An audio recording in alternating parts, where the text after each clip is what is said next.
G'day and welcome to the Grow a Small Business Podcast. I'm your host, Troy Truen. Each week, we speak with an owner who has grown a business with 5 to 30 team members to something bigger. Diving into their numbers and unearthing the pain they've experienced, we explore what they did to overcome each barrier and what they would do differently from day one.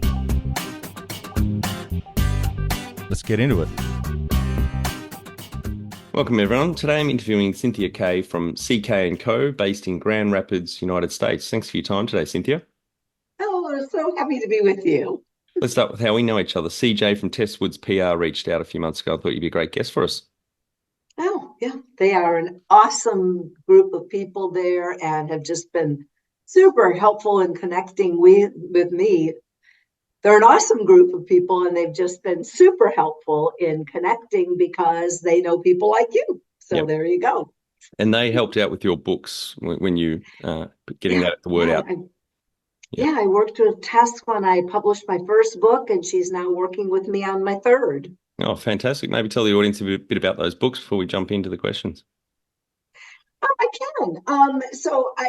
One of the things that I'm really proud of is that I'm a small business owner and have been a small business owner for 35 years, which means I've seen lots of ups and downs. And I've made a lot of mistakes and I've had some good successes, and I wanted to share that story. But the really cool thing about my book that I'm especially proud of is that it's not just my story. It's the story of business owners from all over the U.S. and advisors who help them. So hopefully there's some good nuggets in there for people. Oh, great. We'll link through to those in the show notes. Mm-hmm. Tell the audience a bit about your business, what it does and how it makes money. Sure.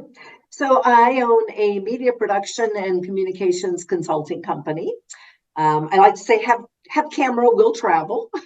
And what we do is we do business to business communications for large global Fortune 100 companies, as well as forward-thinking small companies and nonprofits. So we're kind of their back shop, if you will say, for anything digital media graphic design. Oh, fantastic. How did you start out?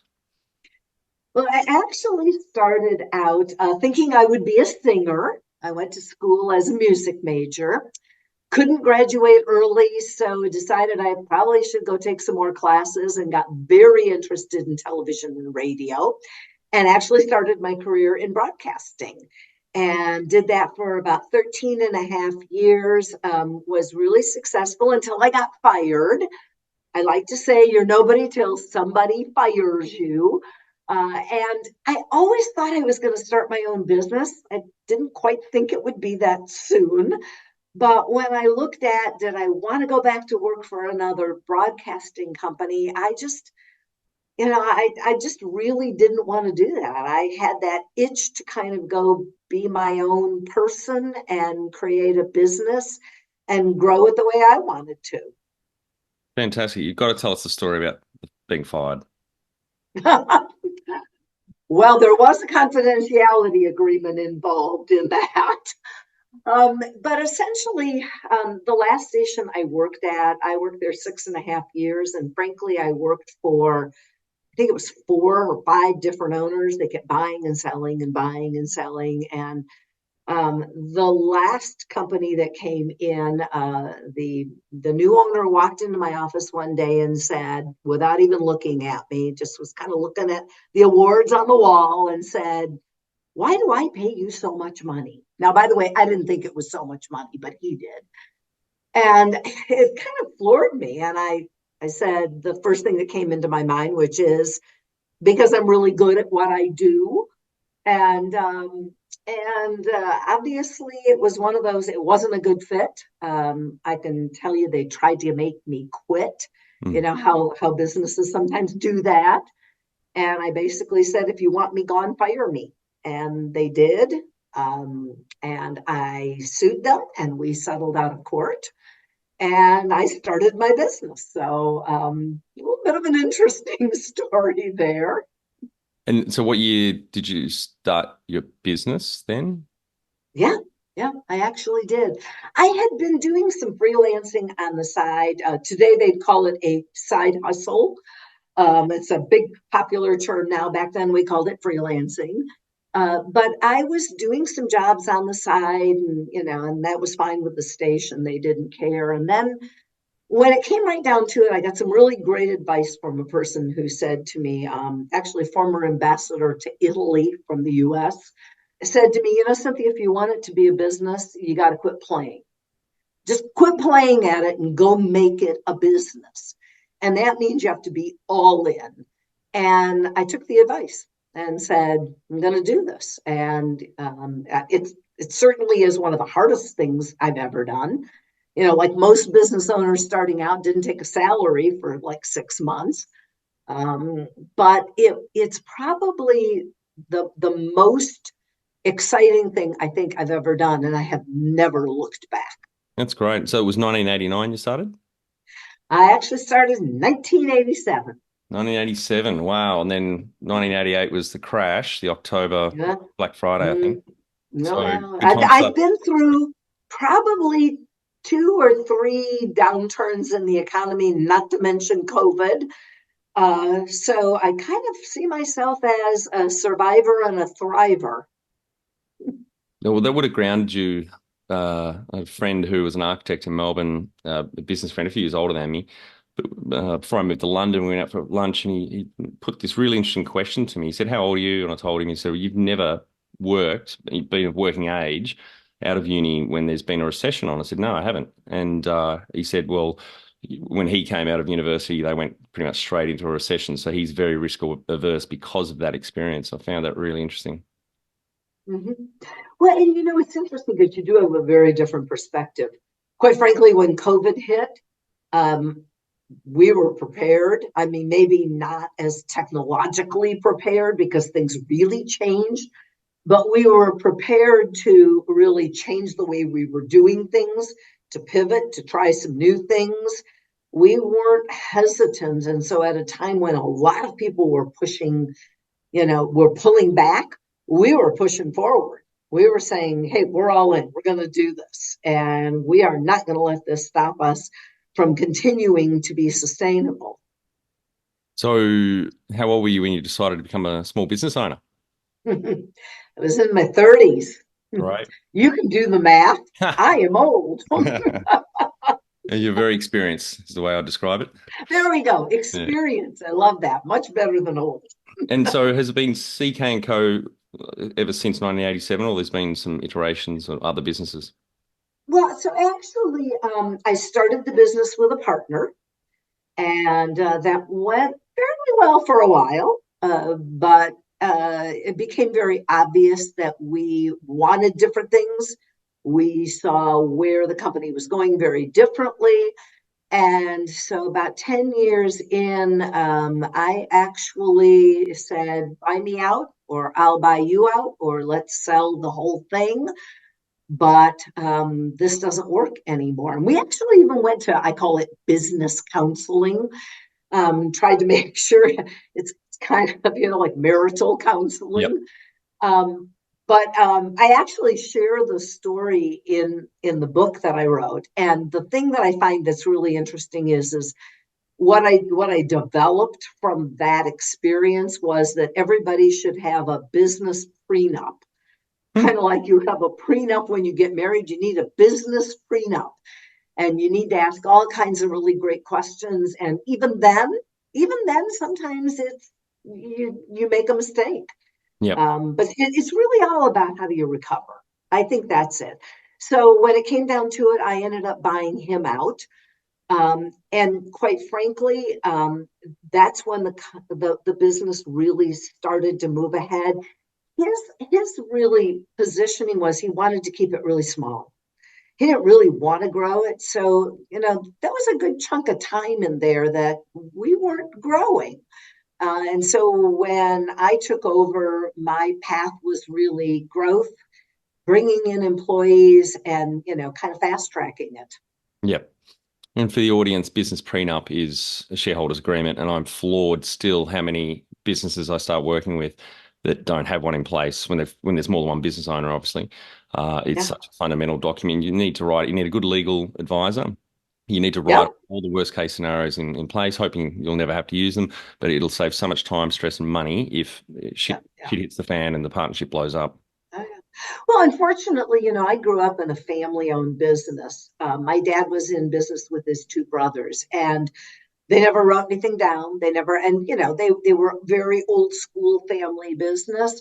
Fortunately, uh, when it came time to buy the one brother out, things went well, and when the other family bought my family out, it went well. But more often than not, that is not the case. Yeah, So you need to have good buy sell agreements down.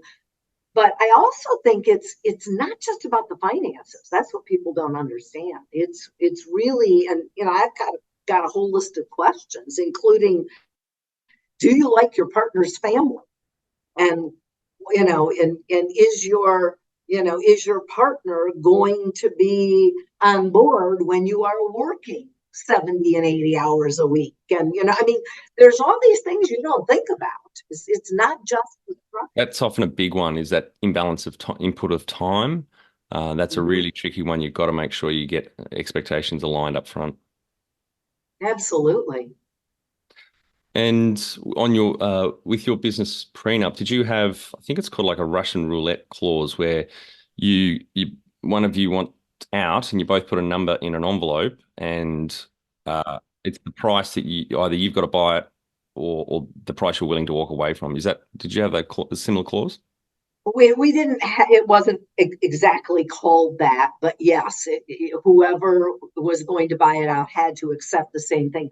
I will tell you, one of the things that I did early on when we set up the partnership was I owned 51%. Good That idea. was the only way I would have done it, Yep. because I felt like I was bringing a lot to the table, and so we negotiated that. So it did give me some leverage. Very, very smart. And so have you had any other businesses since then, or that's pretty much been CK all the way? I've always run the business. I do have it's sort of the business within the business, where I do a lot of communications consulting. I teach presentation training. I teach business skills. I teach media training, because at one point in my broadcast career, I was an investigative reporter. I was the person you did not want to see walking in the door. Hmm. And so I kind of know all the questions to ask. So I do some media training for people. And then, of course, the book writing. It's all under the umbrella of Cynthia Kay and Company, but it's kind of a separate piece of the business. Yeah. And do you have some key numbers you can share to illustrate the growth of the business over the 37 years now since you've been going? Yeah. I can give you some recent ones. Yeah. So from 2020 to 2023, the business was up over 50%, slightly Wow. over 50%, which, we're really proud of, especially considering what's happened with the economy. And I think some of that had to do with us being able to pivot and being daring, frankly, and trusting that we were going to do well, and making some bold moves. And how many full-time equivalents did you start with and where are you at now? Started with two, although when we first started the business, I was actually working also. So I don't know, you could call me a half of a person at that point. We now have 10 full time, likely to add another one in the near future. One of the constant problems that small businesses have is someone gets married and moves away, or someone decides their spouse is leaving and they move away, or so there have been times when we've kind of pivoted back and forth, and we've had more or less, but we've always had like a really good stable group of people. I have some employees that have been with me over 22 years. And yeah, I mean, yeah, and that's almost unheard of. um, but what I think is really cool is that we also have 20 somethings in our office. So we actually have 5 generations working in our office. And it's fun. I mean, it's great because we do things differently, but boy, we sure do learn from each other. When was the moment you felt like you had succeeded? I I still don't know about that. I'm not sure I have to this day. People tell me I have. Um, you know, so there's two different kinds of success. So one is the monetary one. I knew when people started calling and asking if they could loan me money, then I knew I was successful. Unlike the first time I went for a loan. Um, so I think there's that, but I think to me the bigger success now is watching the team do things without me even having to be there. um, Taking the initiative, putting their stamp on it, making their own mark. To me, that's real success. Great. That answers that. Next question then. What does success look like to you? Number one thing you'd recommend to marketing a fast-growing business? Well, so I guess it's kind of a don't do this. Um, what I see when people start to market fast growing businesses is they've got their finger in way too many things. You know, they're trying this initiative and that platform and this consultant and that. And, I see that as the biggest downfall. I think when marketing a fast growing business, you've got to get very, very clear about who that target audience is, and then look at what are the techniques and tools that they respond to. Because if you don't do those two things, it's really difficult. And I think the other thing is that you cannot be all things to all people. And I think a lot of people want to do that. There are things I won't touch at all. We will tell people, we'll find you someone who will do that, but we aren't going to touch it. So, in marketing, get really clear about what that value is that you bring, be really clear about who that audience is, and then pick the appropriate tools. And be disciplined. Yeah, very good advice. How did you fund your business? Well, I did what I don't recommend people do, which is I took out a second mortgage on my home. Um, but I would do it all over again. When you don't really have a track record, I had people who wanted to invest. I looked at that. I felt like I wouldn't have the creative freedom and the control that I needed. So I said no to investors and then, took out the second mortgage on my home. So I think that is, for me, that was a great way to start a business. The other thing is that my business has now funded other businesses. When my sister and her husband decided to go into business, it was actually my business that helped them because they couldn't get a loan. I think this is a really common practice for small businesses. So, relying on family, friends, if you need to take out a mortgage, I think you've got to be really careful. The thing I think you have to be extremely careful of is the people who will lend you all kinds of money at ridiculous rates. You're better off to start small and, grow the company and buy what you can when you need it. Take measured growth, develop a relationship. I developed a relationship with a bank. So as I needed funding and a credit line, that came more easily. But I think, people have to kind of find their own way. And I think it also depends on how much risk you're comfortable with. And a lot of people are not comfortable with risk. So maybe starting that side hustle, growing it until you can fund the business might be good, or taking out the loan. If you were to start up today with plenty of funding, would you go into your industry? I would. Yeah, I would. I'd do it all over again. I love what I do. And I will say that I think in many ways, it's easier to get into a business today than it was when I was first starting the business, because technology has made it so easy for us to connect with people in all kinds of places and do business. In the days when I started, you had to be in somebody's office. You can do so much virtually now. So yeah, I would. And I just love the media business. I don't think it's going away. I don't think the communications business is going away. So I'd do it all over again. And I still remember the workplace where there were no emails. Before I went to uni, I worked at, Dad was a fuel distributor, sold about 100 million litres a year as a BP distributor. Remember in summer, particularly working some of the depots, and there were no emails then. And when I got my first big customer, they put us on their voicemail system because they didn't really use email, right? So there you go.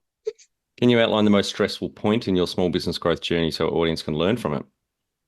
I think probably the most stressful time was when I went through the buyout of a partner because you spend a lot of time, you have invested so much, your lives are intertwined. It is very much like a divorce. Mm. And to be able to accomplish that transaction and do that and take care of the employees that we had and communicate with the customers so that they were in the loop, that was a really stressful time. What area in business do you feel you've had to work on the most to add the greatest value? Well, you know, I think people have their strengths. And I will tell you, one of my strengths is not compliance and dotting the T's, dotting the I's, crossing the T's. I think compliance has probably been the most difficult for me because as a creative person and as an intuitive kind of person, I want to go with my gut and do those things. I think the amount of regulations and the burden that is on small business owners today is unbelievable.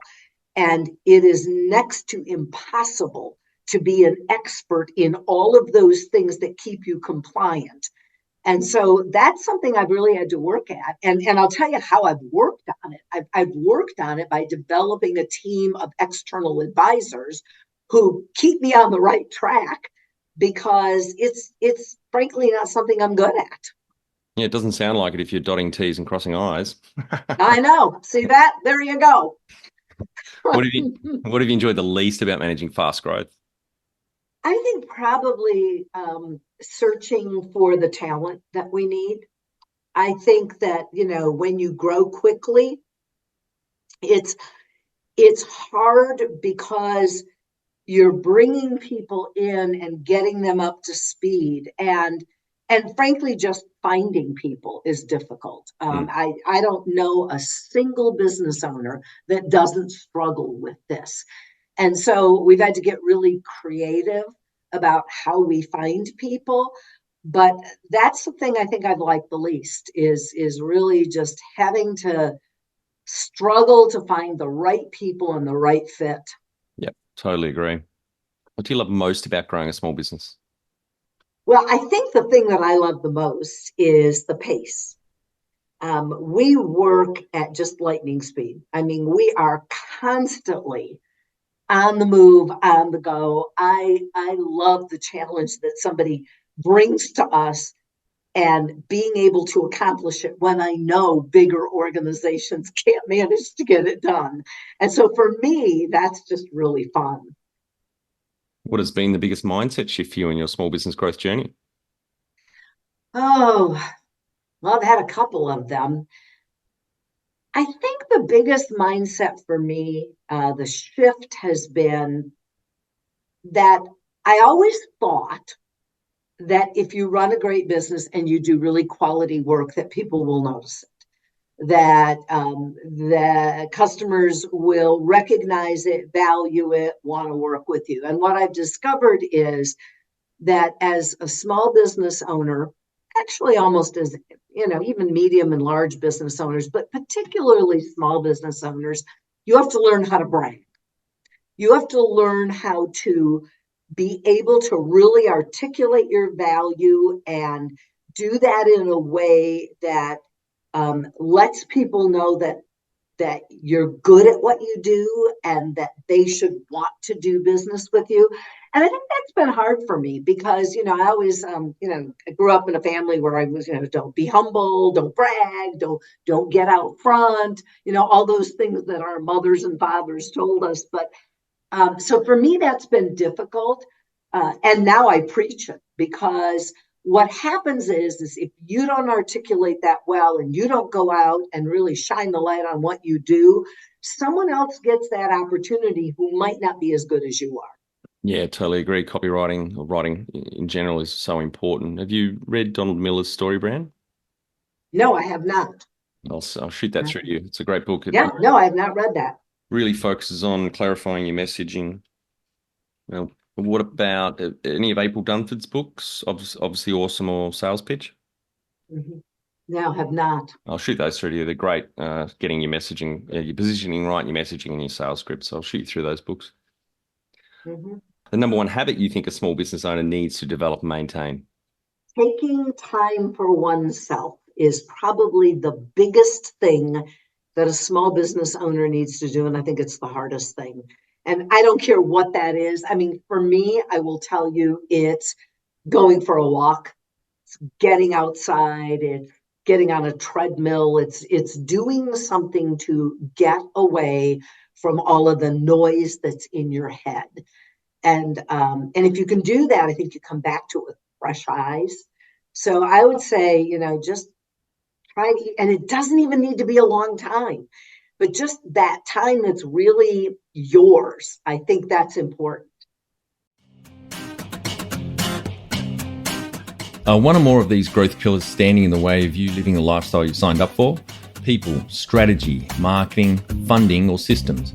We have a free ebook filled with actions and templates on each of these growth pillars. Download for free from our website, growasmallbusiness.com. Can you talk how you've added people to the team, some wins, mistakes, and advice for those listening? Mm-hmm. Well, I can tell you, adding people to the team, I have made great hires and I have made very poor hires.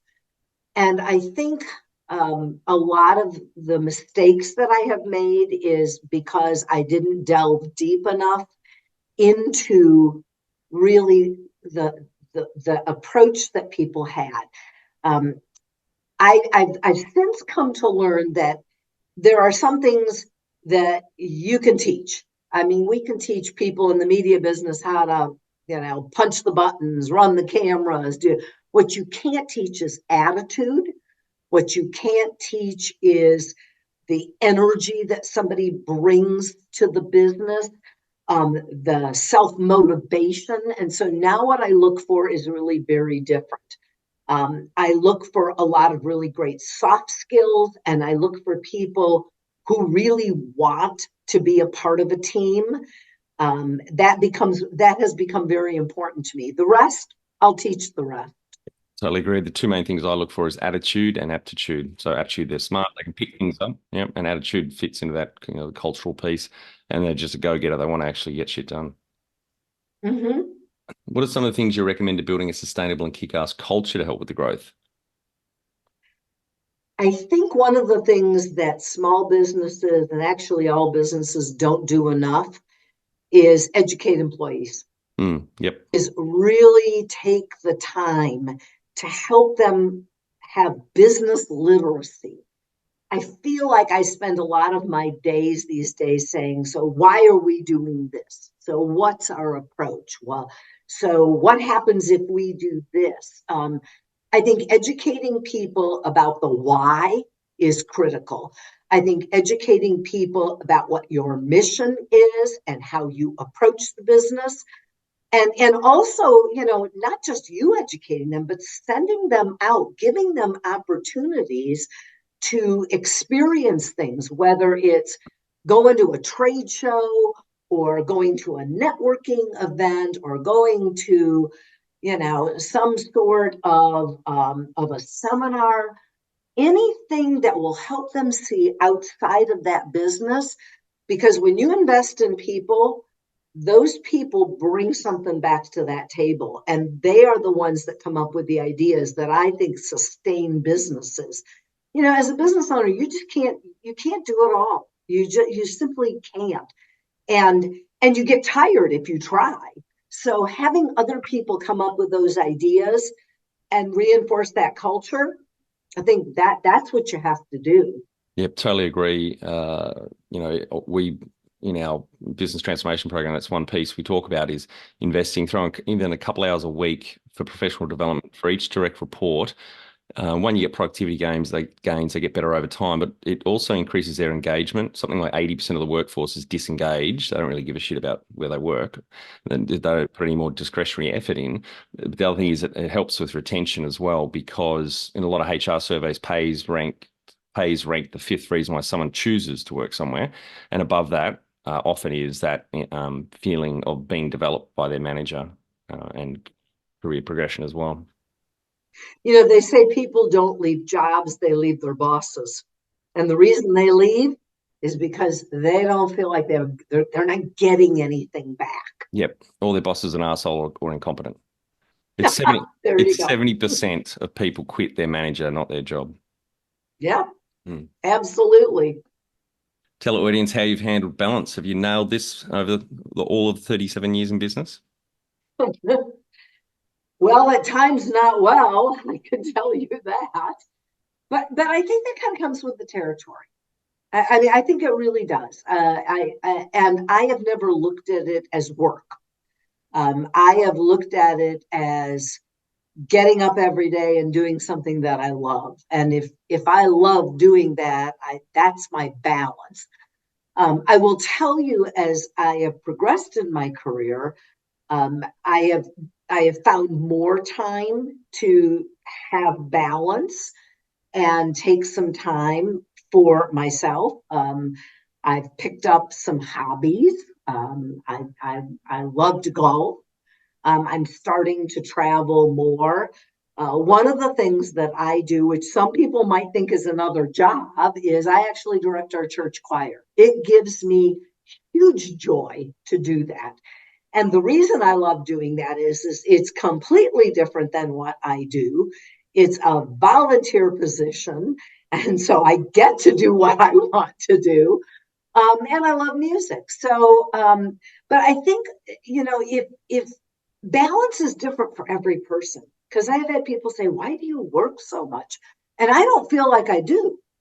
So I think, you have to find what's right for you. And if you love doing what you're doing, don't let anybody tell you, oh, you need to go on vacation for 4 weeks, Hmm. because maybe that is not what you need. Maybe what you need is something totally different. Well, you're into golf, so that's another reason to entice you down here to Tassie. I'll send, Yeah. as I said before I hit record, I'm going to send you through my Tasmania document where to stay, eat, and see. But in there, you'll see this. We've got 4 world-class golf courses down here.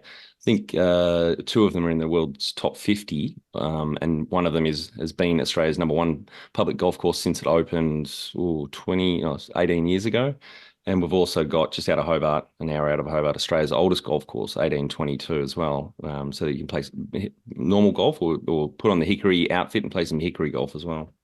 No, with wooden sticks. Yep, a little Oh, I love it. with Love feathers. it. Yeah. But it's a full 18-hole course. You can play normal golf as well, but it's a bit of fun, a lot of history there. Have you had mentors or coaches along the way? I've had a lot of people who have been mentors, other business owners. Uh, Frankly, I'm going to just say it. Some of them were old white men.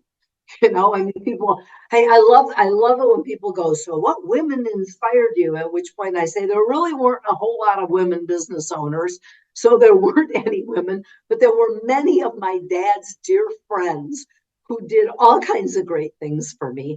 I think I've never had a paid coach. However, I will say I've spent a lot of time really investing in organizations. So in my state, the Small Business Association of Michigan, phenomenal group of 35,000 small business owners who come together. You want to learn something? Get in a room with small business people. They will teach you. You will learn so much. And then I've served on the National Small Business Association board too, and I have met some wonderful, wonderful people there.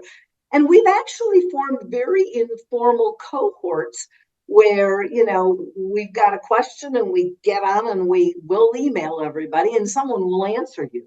So I think some of that is really important. I'm currently doing a roundtable, a legacy roundtable with other business owners to really think about what do I want my legacy to be? And I think that's really important that as you get into your career, what is it that you want to do? How do you want to give back? What do you want to leave as your mark? And so I'm spending some time doing that. Do you have a board of directors or advisors? I do not have a board of directors. I do have advisors, and I kind of call them my external team. And some people might say, well, yeah, they're paid people, but have a phenomenal lawyer who has been amazing, have a great insurance agent, have a wonderful wealth advisor, have fabulous accountants, and then, as I said, other business owners. But I think all of those people they don't just provide a service. I mean, for a small business, they're kind of like your board of directors. All right, Cynthia, we're on to our final 5 questions. What do you think is the hardest thing in growing a small business? I think the hardest thing for a small business is to not just keep doing the same old thing you've always been doing, but to really be bold and step out. And everything pulls you back to doing what you know. But if you want to be successful, you got to push it. Yep. Favorite business book which has helped you the most? Okay, this is an oldie but goodie. I think Good to Great is a great book. Oh, yeah. One of my favorites. Yeah. It is one of my favorite books. I've read it a number of times, and I'd say that's pretty much at the top of my list. Yeah, it's in my top 3. Jim Collins, and one of my favorite quotes of all time comes in that book, as you would well know. The people aren't your greatest asset. The right people are. Get the right people on the bus in the right seats and the wrong people off the bus. It was such an enlightening fight. I love that. Yeah. I love that quote. Yes. Any great podcasts or online learning tools you use for your own professional development? Well, I do a fair number of, I call them mini courses. So I use some of the LinkedIn courses. I will tell you one of the best things that I do is I listen to TED Talks. Mm-hmm. I love TED Talks because there's such huge variety, and there are people from all over the world. And I love the length of them because I feel like I invest not that much time, but I get a lot out of it. Yep. One tool you'd recommend to help grow a small business? My book. Which one? I told you I learned how to brag. This is so important. Small business, big success. How to beat the odds and grow a great small business. I think it's a great tool for people, no matter what phase of business they're in. Finally, my favorite question: what would you tell yourself on day one of starting out 37 years ago back in 1987? Mm-hmm. I would have told myself I waited too long to start a business. I should have done it 10 years earlier. Great. Well, thanks so much for your time today, Cynthia. I've really enjoyed our chat. Congratulations to you and the team for the growth over those years and the great work you're doing with your clients. So I really appreciate your time. Oh, thank you so much for having me on the podcast. I truly enjoyed it. Great questions. That's it. Thanks for listening. Please leave a review in iTunes or whatever platform you listen to us on. It means more small business owners will find our cast and help people with their business growth journey.